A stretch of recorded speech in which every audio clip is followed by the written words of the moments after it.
Marami nyo rin lang halamang gamot. Ito po, ano to guyabano. Ito oregano. This one is bayabas. Napakalagong bayabas. Ito po serpentina. Pag tinalbusan yan, yan yung pwede nyo ilagay sa tsaa para inumin. Napakabisa po niyan. Habang kinukunan nyo yung talbos, lalo siyang sumasanga, lalong dumadami.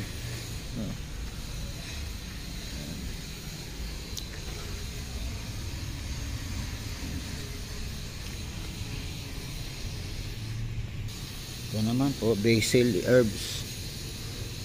Yan, basil. Marami tayong mga halaman na gamot na napakahalaga.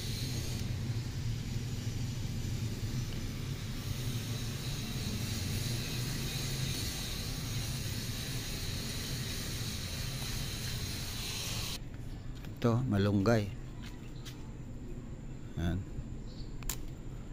Habang pinuputulan nyo yan ng sanga, lalong dumadami yan. Bumubunga. Nagdadami ang dahon. Mga pinuputol yung halaman, katulad nito, malunggay, hindi po yan tinutuyo para sindihan o sunugin. Yan ay nilalagay sa lupa for preparation po ng mga pagtatanim, no? Pag yan ay natunaw na natuyo, napakahalagang pataba niyan sa isang lupa para maging isang mayaman at matabang lupa ang inyong halamanan. Ngayon, ito po yung aking style, no? Pag magtatanim ako, nilalagyan ko yan, ang tawag dito paupo, no? Nilalagyan ko ng lahat ng uri ng halamang gamot.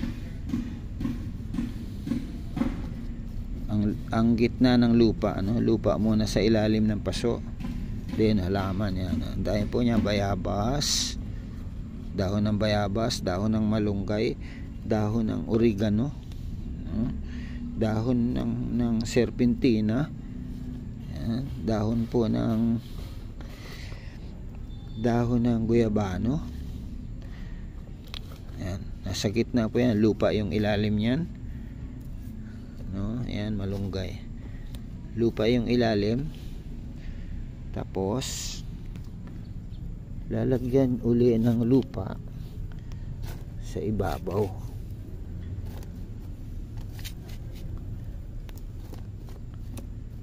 Yan.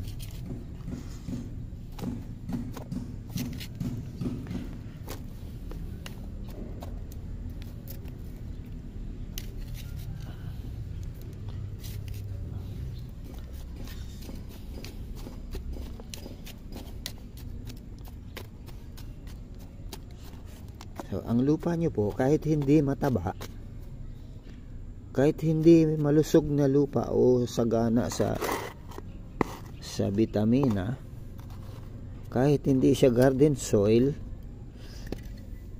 pwede siyang tumaba, pwede siyang maging isang malusog na lupa para sa halaman, kasi nilagyan ng mga dahon ng gamot, dahon ng mga mabibisang dahon. Kahit po yung ordinaryong damo, pinuhin nyo lang yon, ilagay nyo, yun po ay pang pataba sa halaman, no? Yan.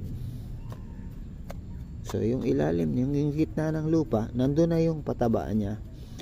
Pag naglagay kayo ng isang punla, bago sumibol yung halaman, sure na yung mga nilagay nyong sariwang dahon, sariwang herbs, ay pagsibol ng halaman ay sakto yun na pataba nila. Yan po, no? Yan po yung style ko. Ito po, luya lang yung ilalagay ko, no? Luya lang yung itatanim ko dyan. Pero kahit anong uri ng halaman, gulay man o halaman sa paso, pwede nyo pong gawing ganyan ang style, no?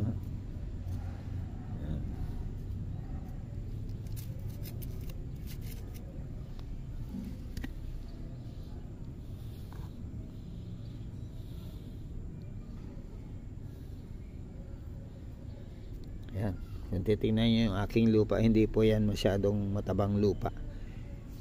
Kumbaga, kapag hindi nyo nilagyan ng mga halaman na yun, mga dahon, hindi po tataba ang isang halaman dyan. Pero dahil doon sa dahon na yun, kumpleto na yung sustansyang meron siya. Ito naman po, dinayo ko po ito na pinaghalo-halong coffee ground, yung mga gamit na tea bag, oh.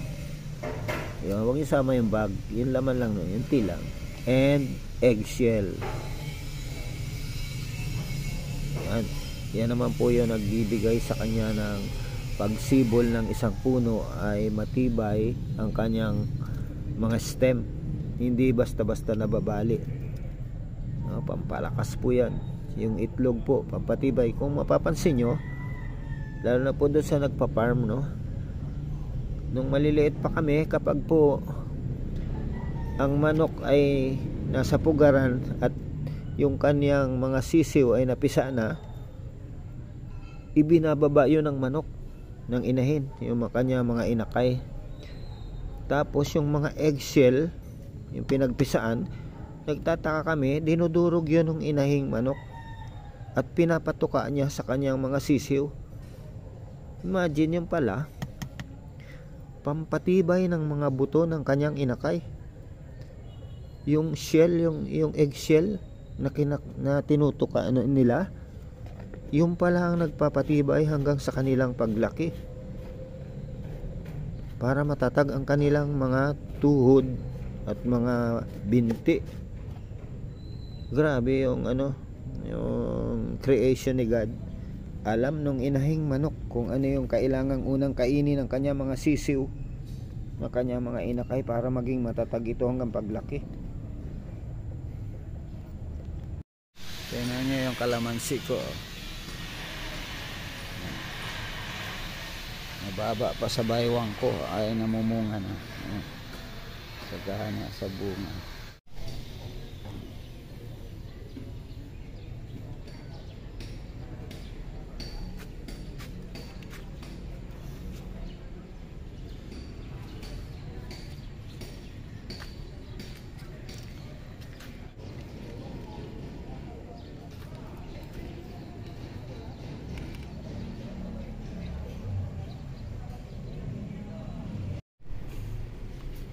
Ito, naglaga po ako ng dahon ng bayabas, dahon ng guyabano at saka luya. Yan, napaka the best po yan na gagawin mong tea sa umaga or umaga, tanghali, hapon. Kahit isang kutsara lang ang inumin mo umaga, tanghali, hapon. Hindi mo kailangan na damihan. Pero napakabisa po. Proven to sa akin.